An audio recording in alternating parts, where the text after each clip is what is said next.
Welcome to episode 100 of The Brain Shaman, where we celebrate 2 years of insights. Today, I'll express my heartfelt gratitude to our top listeners and special guests, revisit powerful ideas we've explored, and outline the essential tools, topics, and things to avoid for brain health. It's a bit of a review lesson. Plus, I'll preview what's coming next, so whether you're tuning in from Kanagawa, Kuwait, Frankfurt, or beyond, thank you for being part of this journey. Let's get this party started. This is episode 100, the dollar episode. Cha-ching, cha-ching. If somehow each episode were worth a penny, that would be pretty cool if it worked. That would mean I would have $1 and we could put it on a dollar menu. Yes, this is the Brain Shaman Centennial, marking exactly 2 years to the day since we started episode 100 and the 2-year anniversary. Wow, what a coinky dink. Today I want to cover 5 things. 1, I want to send out some big thank yous to all the guests and listeners with special recognition for the top listeners, cities, countries, and episodes. 2, share the most powerful ideas and principles that kind of were threaded through the entire, or a lot of this whole thing. 3, highlight some of the top tools that we've discussed. And 4, outline the key things to avoid that we learned about. And 5, preview the future of this podcast. Okay, so first I'd like to give a huge thank you to the most loyal, fantastic listeners. I know you're all fantastic. You're all a bit loyal. These are the most loyal listeners. I don't know your names, but I know your cities. If you live in any of the following 10 places, a special shout out to you. You know who you are. You are loved. You are noticed and appreciated. Thank you so much. Here are the top 10 cities by downloads in descending order. Number 10, Tokyo, Japan. Number 9, Stoke-on-Trent, England. Don't make any jokes there. Don't stroke on Trent. 8, Fujisawa, Kanagawa, Japan. Number 7, Melbourne, Australia. Number 6, Billings, Montana, USA. Number 5, Kamakura, Kanagawa, Japan.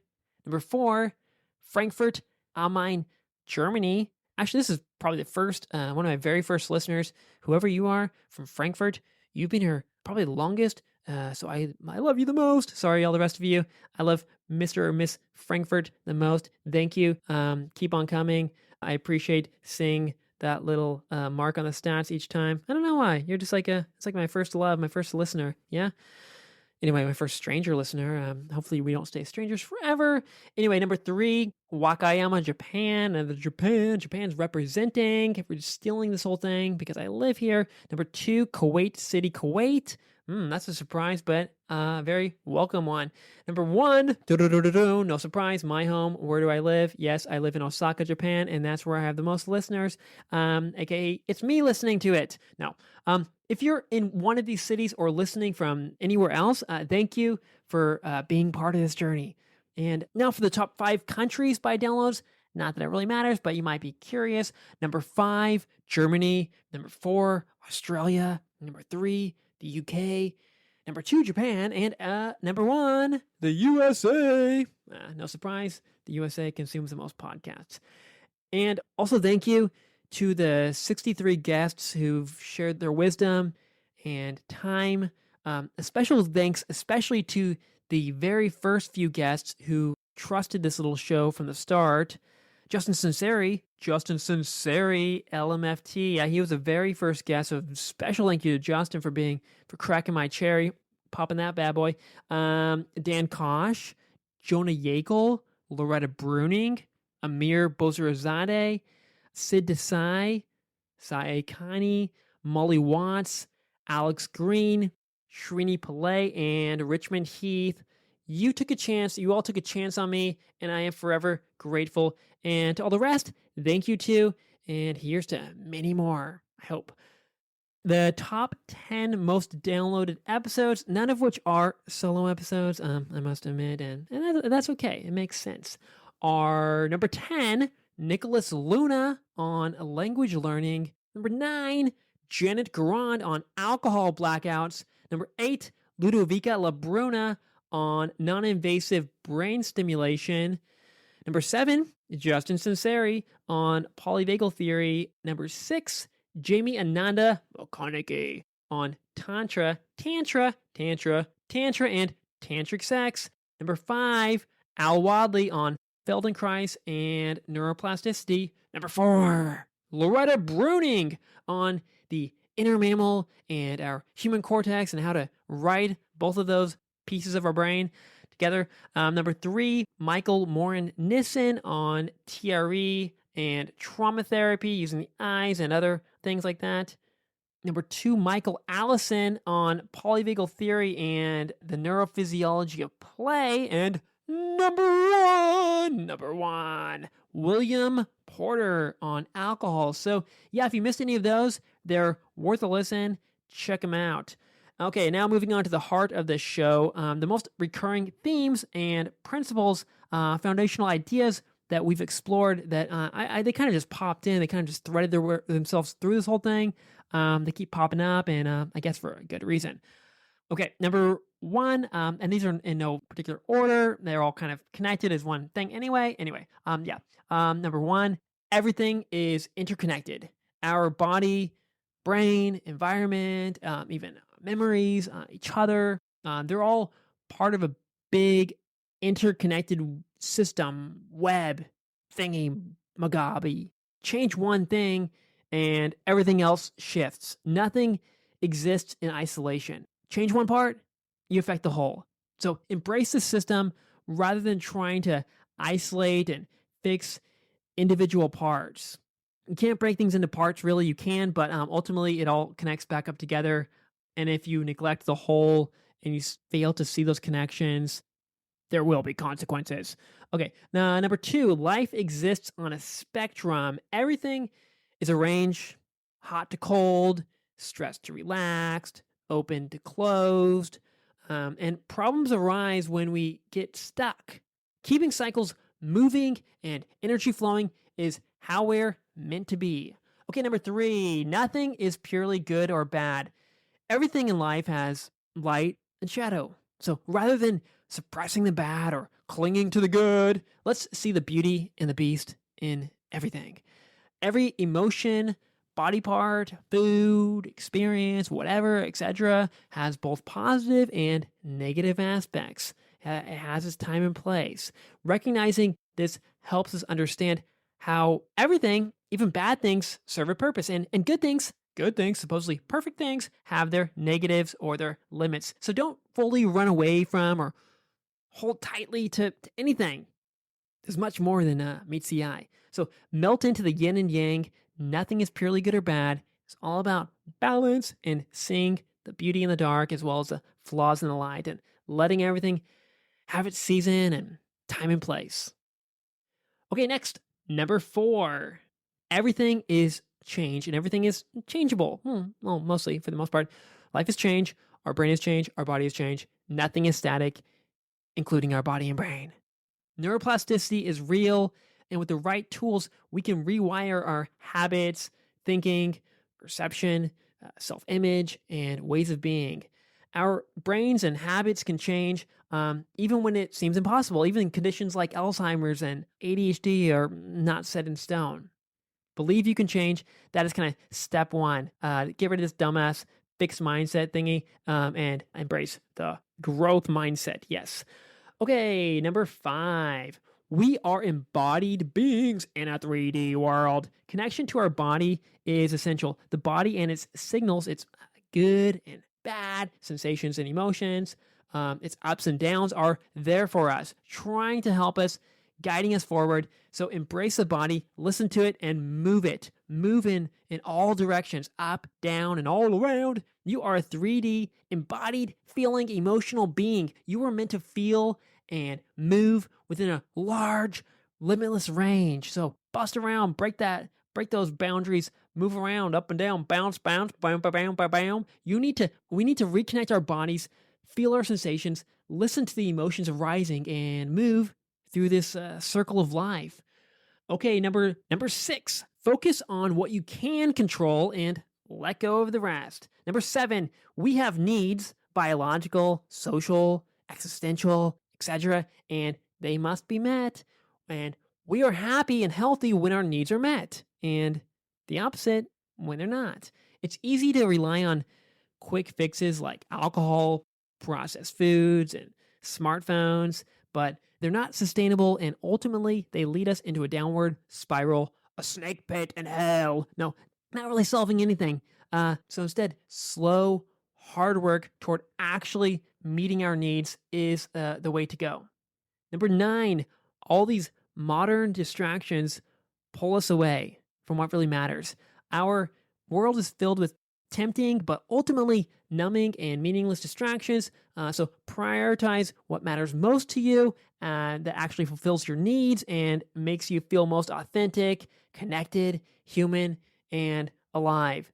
Okay, number 9, we are rhythmic cycling beings. We are meant to shift between states of energy and calm, light and dark, hot and cold, stressed and relaxed. Our body and brain flow through these natural cycles connected to the rest of nature. So let yourself flow along with these cycles. Let go, let it go, ride those waves, and embrace various keys to trigger change to the other extreme of these spectrums, depending on wherever you need to go. Keys like breath, temperature, light and dark, movement, rest. These are some of the ways to unlock our nervous system and shift back and forth between sympathetic and parasympathetic mode, or this side or that side, because we're all moving through cycles and spectrums of life. So remembering, honoring, and living by these natural rhythms, riding the waves, helps us manage our energy, mood, stress levels, and overall health. Okay, now let's move on to the top 10 things to avoid and to keep our brains healthy. Here's a list. Number 1, alcohol. Probably the most consistent theme here. Most guests agreed it's one of the biggest risks. Sure, you can appreciate and enjoy its few benefits, but I know it does come with lots of risks. Lots of little thorns on this rose. Number 2, sugar, carbs, processed junk, vegetable oils, fried food, anything that causes gut or brain inflammation, bad food, keep it out. Number 3, smartphones and screens. Some apps are very useful, but overall, limiting screen time is better. The bigger and farther the screen, the better. No screen at all is best. Okay. Number 4, toxins, things like pesticides, herbicides, chemicals in your foods and shampoos and weird household beauty products. Our bodies weren't made for these. Okay. Number 5, too much isolation. I love my isolation. I'm an isolated being. But, while it does have its benefits like, creativity and imagination and freedom and all that good stuff, we are social mammals at heart. A lack of connection has serious downsides. Number 6, light and dark at the wrong times. At the wrong times. Too much light at night, not enough during the day. Staying in sync with natural rhythms is critical. Okay? It's crucial. You got to do it. You got to do it. It's what we are. We are things moving through the wavelengths of light and dark. Moving through these light waves. Okay? Number 7, holding on to rigid habits, bodily patterns, and ways of thinking. Flexibility and openness are the key to health and recovery. Okay? Number 8, stress. While some stress can be motivating and move us forward toward our goals, toward places we want to be, help us fulfill those needs, chronic stress is harmful. Okay? Number 9, disconnection from nature. We are meant to be part of the natural world, right? So isolating ourselves from all the beauties of nature, the animals, the plants, the sun, the wind, the ground, each other, that has serious impacts on our health. And number 10, ignoring our needs. It's easy to distract ourselves and pretend like we're getting our needs met by, things like, weird little delicious fake food thingies and drugs and alcohol and whatever, these short-term and quick fixes and hacks. But ultimately, a lot of these distractions are causing us to avoid our true needs and compounding the issue, only making things worse, slipping us further into the quicksand. So avoid those distractions and things, and don't hide from the realities that your body and emotions are telling you. Those emotions are guiding the way. So listen to them, listen to what is going on inside of you and take the small steps needed to move forward and fulfill those needs that your body is screaming for you to reach. Okay.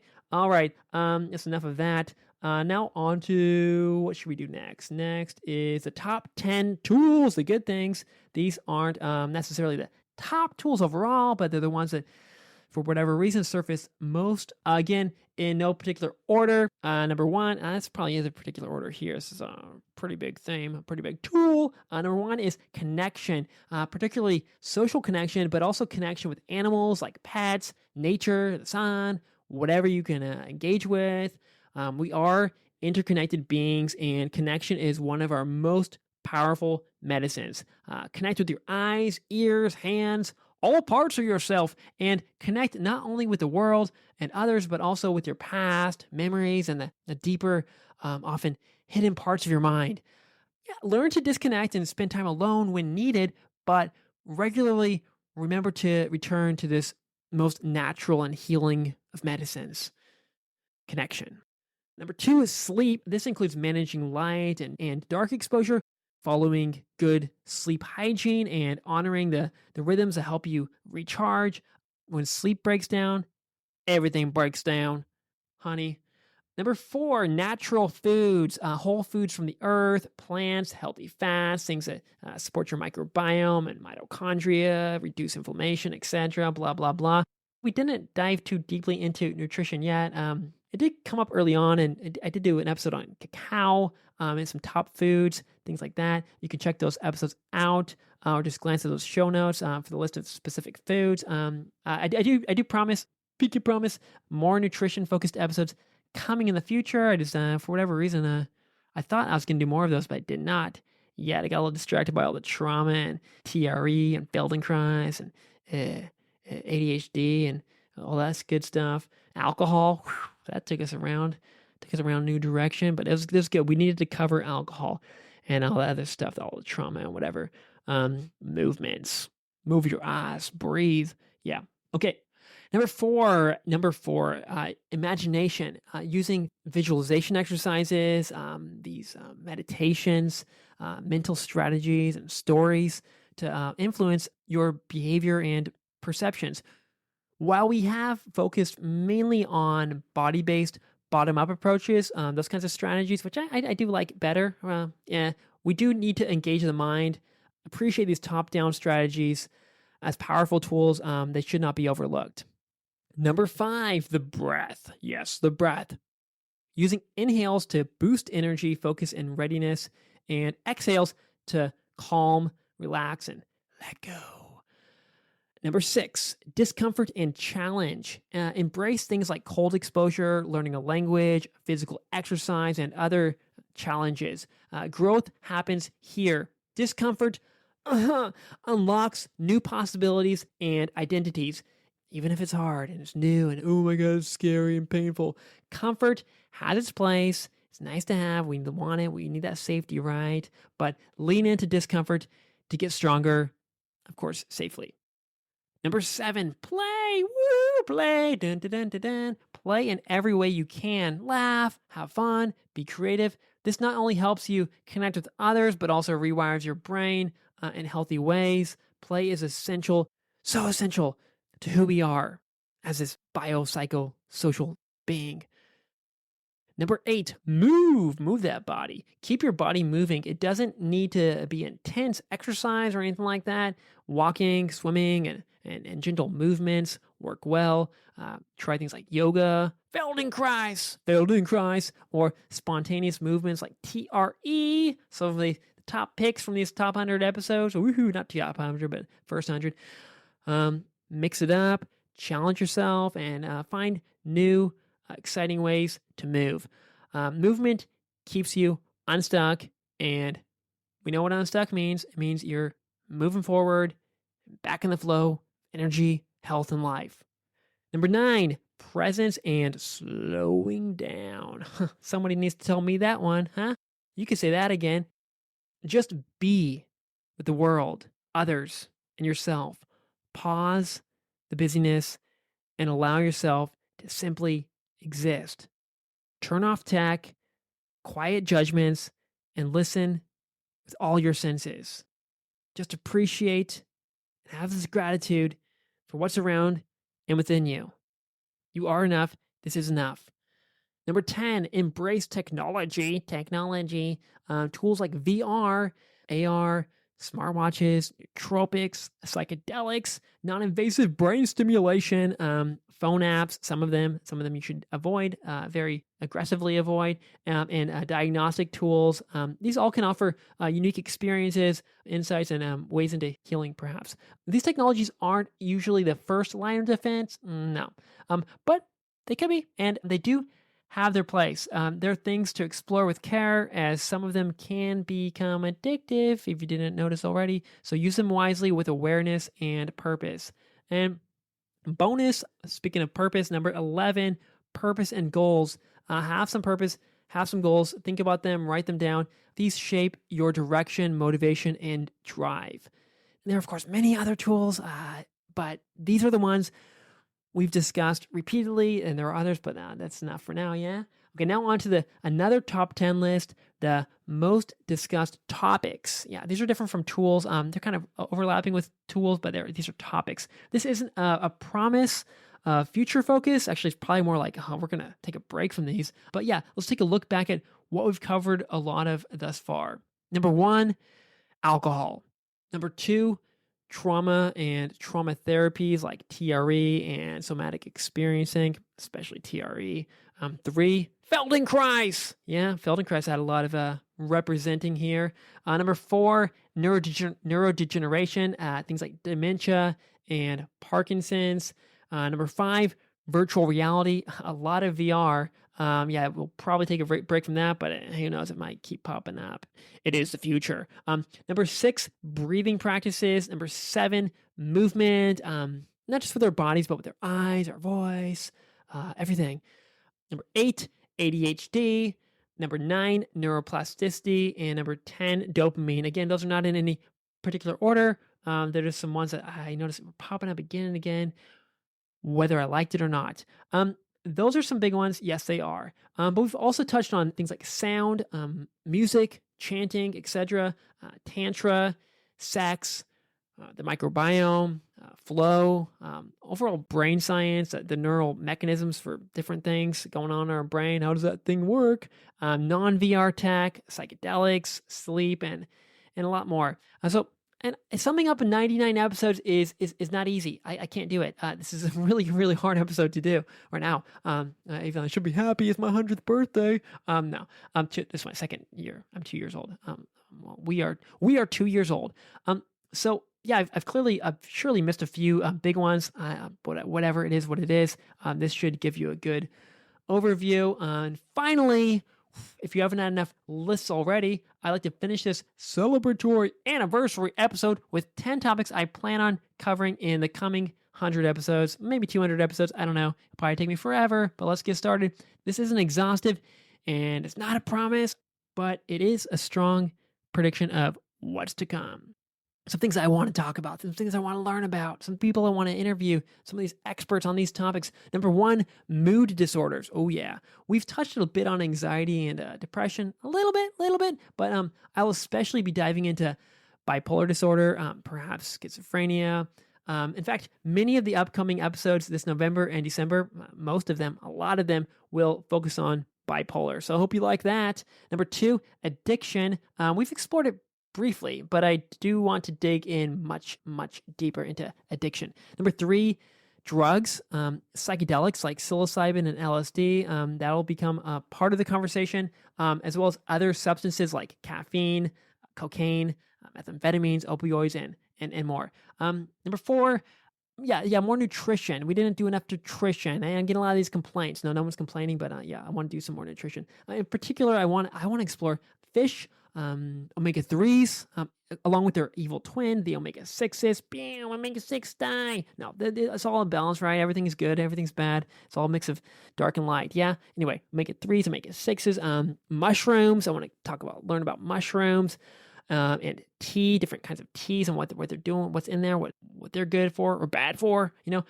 Lots of foods and food-like substances.